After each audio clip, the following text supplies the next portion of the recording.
As we reach the end of the 2010s, the Game of the Decade debate has naturally been sparking up. Fans are debating one another, trying to determine which game was the best that is released over the past 10 years. But today I'm going to be doing something a little bit different. Instead of just compiling a list of my 10 favorite games over the past 10 years, I'm going to be trying to determine Nintendo's 10 most important games over the past 10 years. It's a lot more difficult to compile a list of 10 games that you believe are really significant as opposed to 10 games that you really enjoy. So I decided to challenge myself today to come up with 10 games that I believe represent something more than just themselves. These 10 games that I'm going to be talking about in this video have had a major ripple effect since their release, and had they not been released, the Nintendo community as we know it would be severely altered. Again, this list is just my opinion. These are the 10 games that I believe are the most important, and I definitely encourage you to leave in the comment section down below the 10 Nintendo games that you believe were the most important over the past 10 years, and be sure to leave your favorite game of the past decade as well. But without further ado, let's get right into it.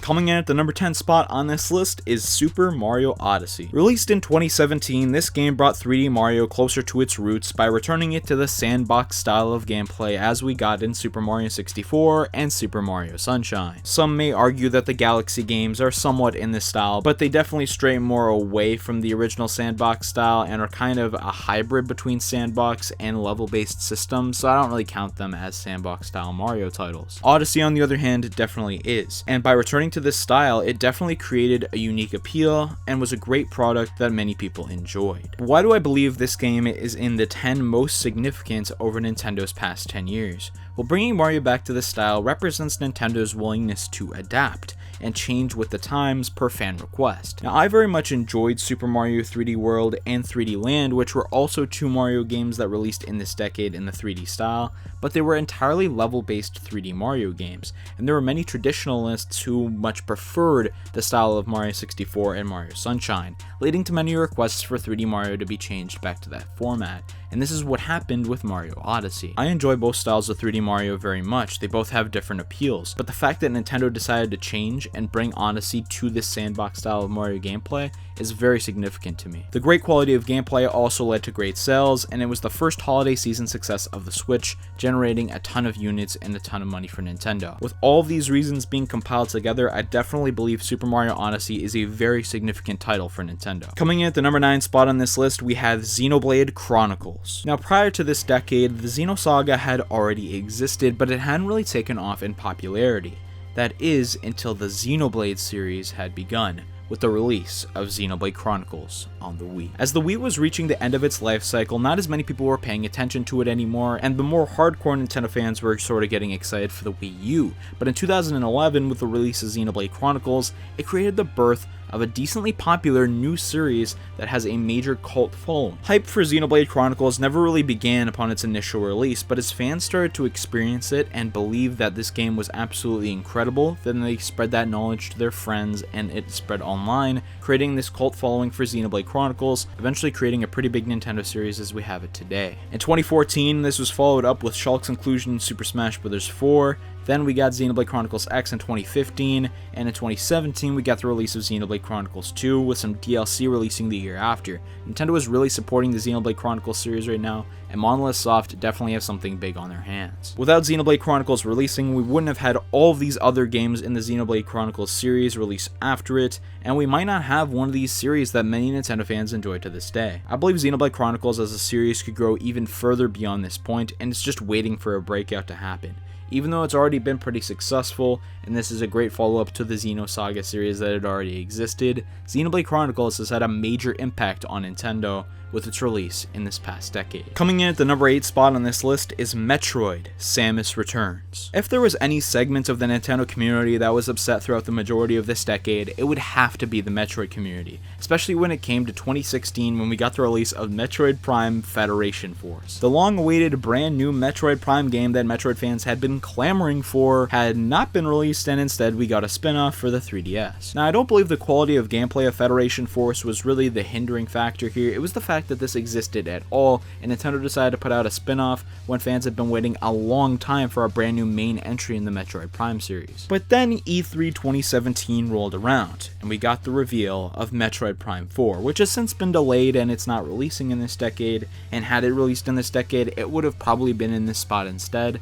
But later on, after the Metroid Prime 4 reveal, we did get the reveal of another Metroid game, being Metroid Samus Returns.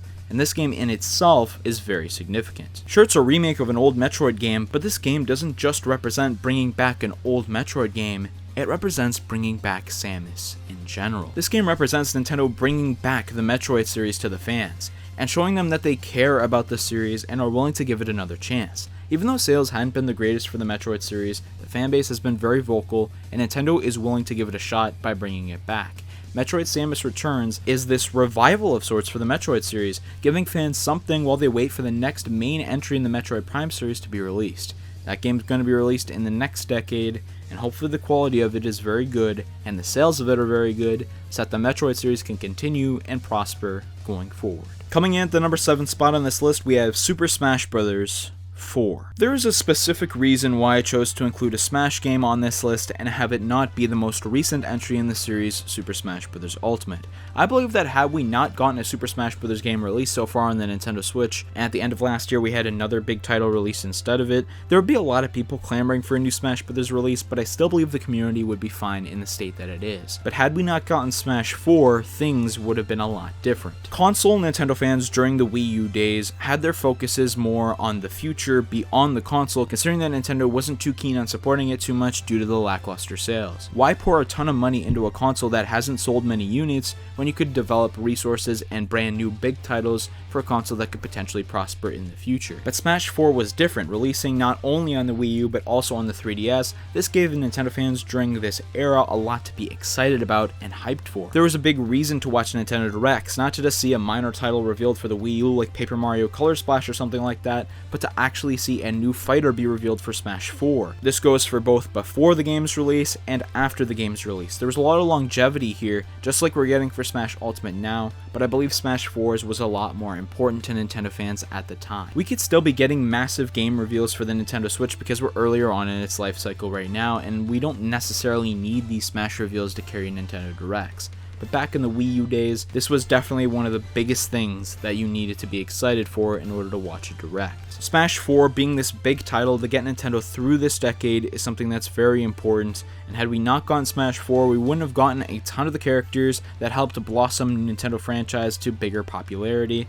like the Fire Emblem Awakening characters who helped propel the success of that game, or Shulk, helping to promote the Xenoblade Chronicles series as I alluded to earlier. There's a ton of retro characters included in Smash 4 as well, villagers included to promote the Animal Crossing series. There's so much stuff included in Smash 4 that represents something more than itself, and this is why Smash Bros. Is one of the most important games of Nintendo's past decade. The number 6 most important game of the past decade is 2018's Super Mario Party. I'm sure the explanation for this one could be somewhat self-explanatory, but I'm just going to try to go over a simple explanation here. Over the past decade, Nintendo has really tried to mess with the Mario Party series. They feel that the core formula of Mario Party that initially made the series successful isn't blending well to a modern audience that's more on phones, and the attention span is relatively lower. And that's sort of where the thought philosophy comes from, and I get the idea that you'd like to change Mario Party a little bit to sort of innovate, because after all, you don't want a series to become stale. And for a series that's been going on as long as Mario Party has, the philosophy does make sense. I appreciate Nintendo's willingness to change here and try to capitalize on a market that may get tired of your product. However, these changes haven't worked out so well. Putting everybody into a car hasn't worked, making everybody move at once hasn't worked, just doing a straight up minigame compilation hasn't exactly worked either. Nintendo's tweaks to Mario Party haven't worked until they finally brought it back to the original system in Super Mario Party. This game revived the Mario Party series by returning it to the old standard board and star collecting system, resulting in an increase in sales and a bigger fan interest in Mario Party. There's still some work to be done to help the Mario Party series completely blossom again, as Super Mario Party does have some flaws that I outlined in a previous video, but this is definitely a step in the right direction, and I hope for a potential Super Mario Party 2 in the future, we could potentially have one of the best Mario Party games in the entire series on our hands. The number 5 most important game of the past decade for Nintendo is Splatoon. Rarely do we see Nintendo experiment with new IPs that end up blossoming and becoming incredibly successful in the modern era. We've seen it relatively recently with ARMS, but that title didn't manage to captivate Nintendo fans nearly as much as 2015's Splatoon. This Wii U title somehow managed to captivate fans in a multiplayer experience on a console with diminished sales. I don't really know how you do that, but it did. This created a brand new big series for Nintendo to continue making games of going forward, following it up with Splatoon 2 a couple of years later, and I definitely believe there's going to be a Splatoon 3 somewhere down the line. Splatoon is an incredibly innovative experience, and it's a way for Nintendo to dabble into the third-person shooter genre when that's normally a genre focused on blood and killing, where they actually made it cartoony this time around, which is kind of interesting. They made a kid appeal shooting game where you spray ink everywhere, and it's not necessarily about kills, it's more about gaining turf and territory, and I know there's other modes available, but that's mainly the core of it. Splatoon is incredibly unique and created something really big for Nintendo going forward, and that's why it's an incredibly significant game within the past decade. The number 4 most important game over Nintendo's past 10 years is Mario Kart 8 and Mario Kart 8 Deluxe. I'll just throw it in. I'm comboing these games together because these games are both the highest selling game on the Wii U and the Nintendo Switch. Purely for that reason alone, I think they deserve a spot on this list. The Switch is a more popular console, it obviously makes sense that this game would sell more on the Switch,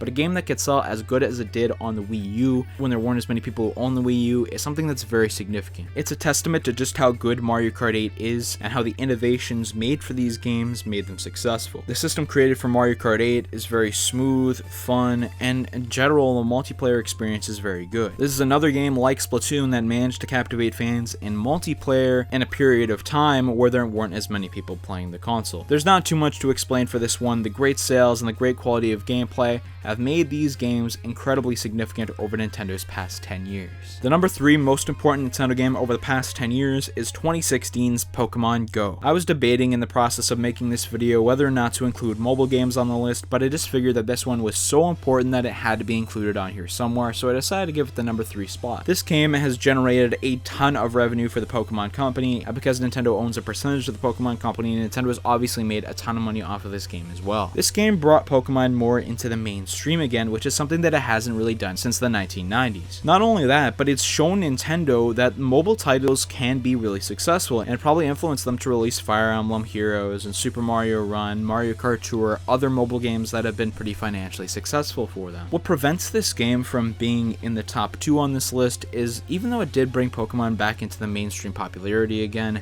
that hasn't really carried over for Pokemon sales. Sun and Moon just did slightly under what X and Y did sales-wise, so I wouldn't necessarily say that this brought up the game sales a ton, but it potentially did somewhat. And I definitely believe that Pokemon Go brought up the sales of Let's Go Pikachu and Let's Go Eevee, since those games are really designed in the catching style of Pokemon Go, and the connectivity between the two games is a very important aspect of Let's Go. All in all, I definitely believe that Pokemon Go is an incredibly important title for Nintendo over the past 10 years. The number 2 most important title for Nintendo over the past 10 years is The Legend of Zelda: Breath of the Wild. The top 2 titles on this list, I was really debating between them which one that I should put at the number 1 spot. So because this was almost a tie, I'm just going to talk about Breath of the Wild first. This title launched with the Nintendo Switch, and obviously this was a title that many people wanted to buy to propel the console's launch to success. If you don't have a good launch title with the console, it's very difficult for it to sell well, but Breath of the Wild, being an incredibly good quality of game that it was,